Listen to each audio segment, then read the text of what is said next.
Hi everyone, it's Graham from Concept Music here. At the moment we've got a lot of people coming in with guitars that they've dragged out from under the bed or in their cupboard and often have a broken string and or wondering what to do with them because they've strings missing and or old. So I thought today, I know there's a lot of stuff out there on YouTube already, but I thought we'd give you our take on how to restring a guitar. Try and keep it really, really simple and easy to understand so that you can do it yourself at home. I've got the GoPro set up here over my shoulder so you can have my point of view of the guitar. I've brought my guitar in from home that actually does need a restring. You might be able to tell here that the strings aren't nice and shiny, and that's the best way to tell if a guitar needs restringing. If you look at it and you can see that the strings are a bit black or a bit not just shiny, and or pick up the string between your fingers and your thumb. If you run them up and down and it feels all sticky and rusty, it's definitely time to replace all the strings. So mine definitely needs it. It's my Maton, 25-year-old Maton CW80, signed by my good friend Tommy Emanuel when he was around for a barbecue, and it definitely is up for a restring. So where to start? You'll need a few bits and pieces. You'll need a set of wire cutters. Ideally, you'll need a string winder. I'll show you why you'll need that in a minute. Saves a lot of time. And you'll need a tuner or a tuner app on your phone. A few different tuners here, a few different string winders, but they are the essentials. A string winder and of course a set of strings. Lots of different strings are good. Martin, D'Addario, Elixir. I'm using Elixirs on mine. Elixirs are a long life string, and the benefit of that is if it doesn't get played very often, the sweat and the acid off your fingers won't tarnish the string so quickly, so you'll need to restring it far less often. So, where do we start? Well, first of all, I've got the guitar, it's in tune. We need to take the strings off. What we don't want to do is shock the guitar by cutting all the strings at once. So the first thing we're going to do is detune the strings. Rather than trying to get the string around and out through the machine heads and scratch everything, and to save a lot of time, I'm now going to cut the string into pieces. That makes it easy to get off. Then it can pull straight off. At the other end, the string is now stuck inside the bridge. String winders have little bridge pullers on them. I personally prefer to use string cutters or wire cutters to get the bridge pins out. I have to remove that bridge pin to get the string out. So just put some pressure on it, pull it out like that, and then the string should follow after it. The string winder has got a little bridge pull on it as well. My problem with those is if you use that and you put too much pressure on the wood, you'll end up with dents in the bridge. So I prefer to just use the side cutters. So that's one string out, gone. The next string, cut it, get rid of it.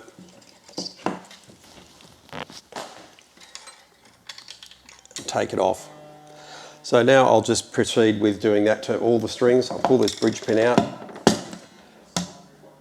wedge it out with the wire cutters, and I'll go through the rest of the strings.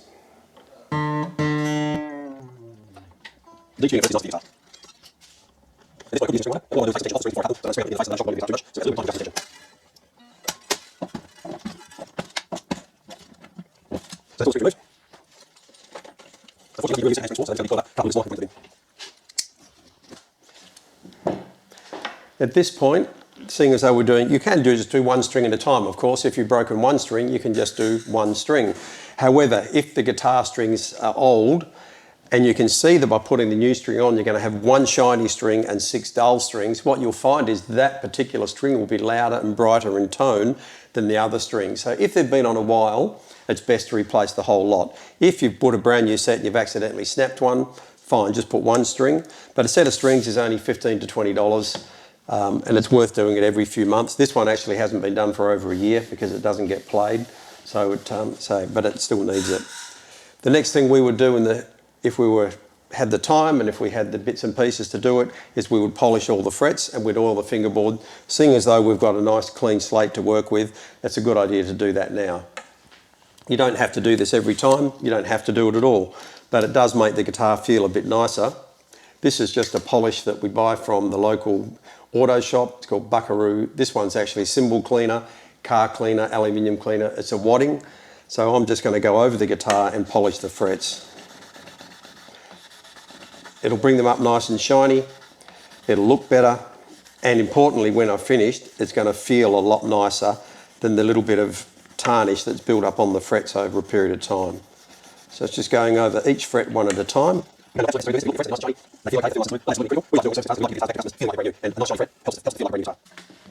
So I'll rubble that off so it doesn't get into the timber.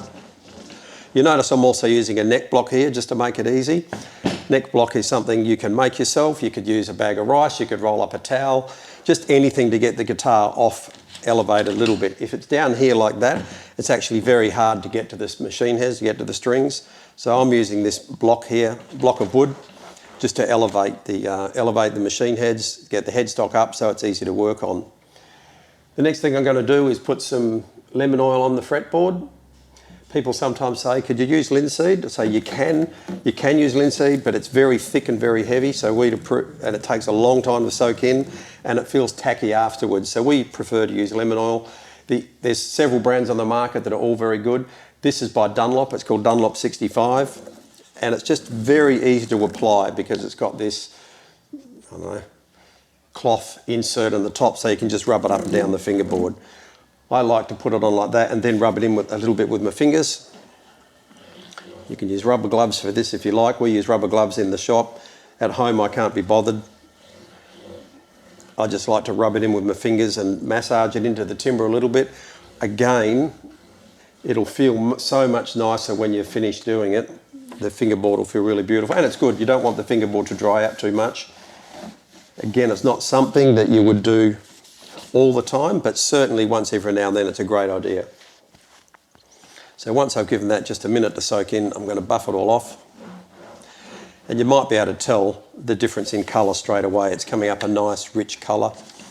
It's looking a lot nicer already, and if it looks nice, you're more likely to smile when you look at it, you're more likely to pick it up and play it. Sorry Tom, give you a rub there. Hope you don't come off.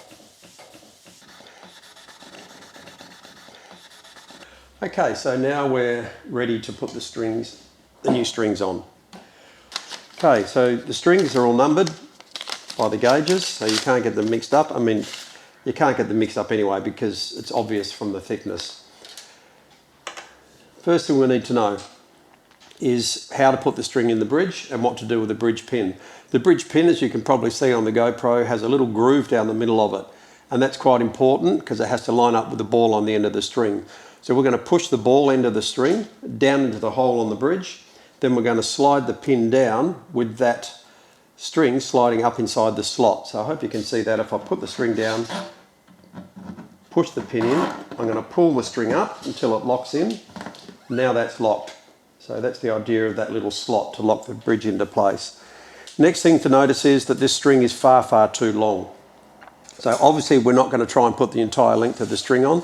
That's something very, very important. It's one of the commonest mistakes we see that when people restring their own guitars, that they see the length of the string and they think, oh, I better put that on. And they start from here, they put it on, and they start winding. And all that's going to mean is you're going to end up with a huge bird's nest of string around the top of the machine head. And there'll be so much string overlapping and so much tightening over a long period of time, you'll never get the guitar to stay in tune. You only need 2 to 3 winds of string around the post. It won't slip, you don't need to tie knots. That's another mistake, in my opinion, that people make, is that they tie knots in the string or put them back through the hole twice, thinking they're going to slip. They won't slip. I've restrung thousands of guitars. I never tie a knot, it never slips. What we do want to do though is make sure it's nice and neat and tidy, that the string winds down the post and no more than 2 to 3 winds. You'll get to judge that, but if you've got a 2 to 3 inch lift in the string there, that'll be about right. So just bend up the top of the string to get it out of the way. Get your trusty string winder. You can do it by hand. I wouldn't restring my guitar if I couldn't find my string winder. It's gold, it's a piece of gold. We've got lots of different ones. You've got a D'Addario Pro winder here that's got a string cutter built into it. You've got little cheapies here for $3 or $4. They still work just fine. My preference is for this Dunlop, just because it's got a better slot and a big handle and I can do it really quickly. So you can see I've bent up the string. I've got a couple of inches of slack on the string. Just going to put my hand on here. I've elevated the neck on this wooden block and I'm going to wind the string on anti-clockwise on the bass strings, and we're going to make sure the string goes underneath the previous wrap and goes down the post.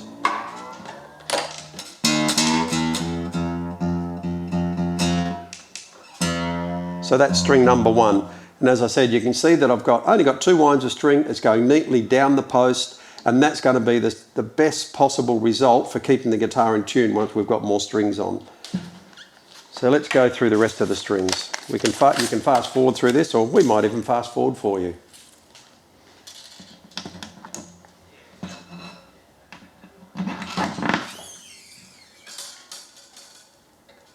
Going backwards from the machine head to save me half a turn.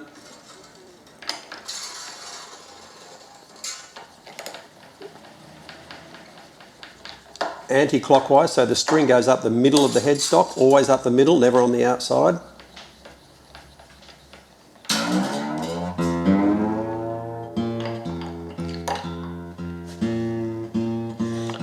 I like to tune each string as I go. You don't have to, you can do it all at the end. I just like it. I just like to see how I'm going. I like to check myself. Not bad, not far away. Let's do the rest of the strings. Yeah.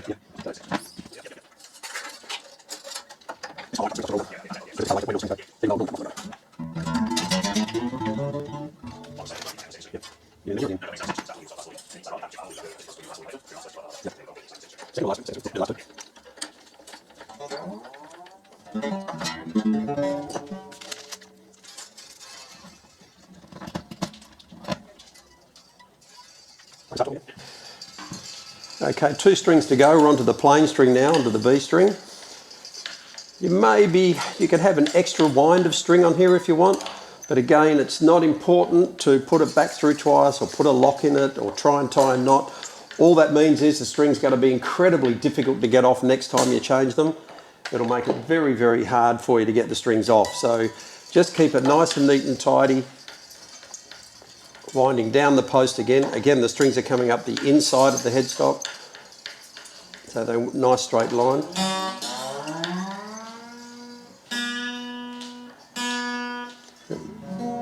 It's the B, so we've just got the E string to go. Very much the same. Goes down there, locks into the pin. Coming backwards into the machine head there. And we're almost done.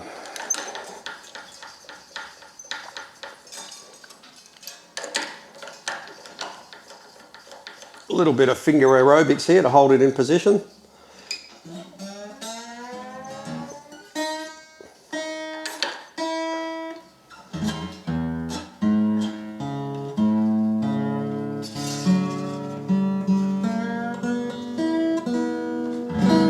So I'm going to cut the strings off now. I've got no knots, but I'm going to cut them really close. So we do this all the time. It looks much better, looks much cleaner. You're not going to poke your eye out, and it just doesn't slip.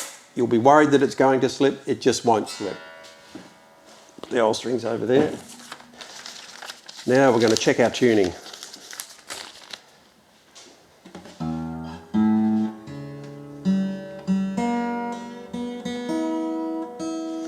You can use an app on your phone, you can do it by ear, compare it with a piano. Lots of ways to tune the guitar. I find the easiest and most accurate way is with a clip-on tuner.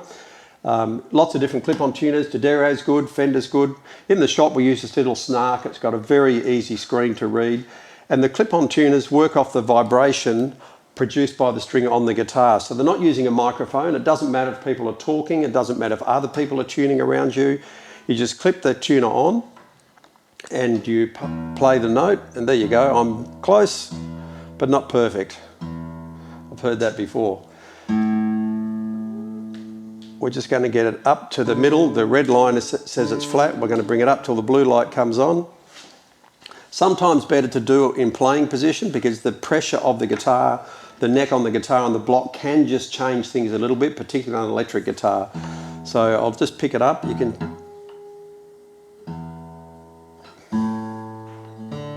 run through it.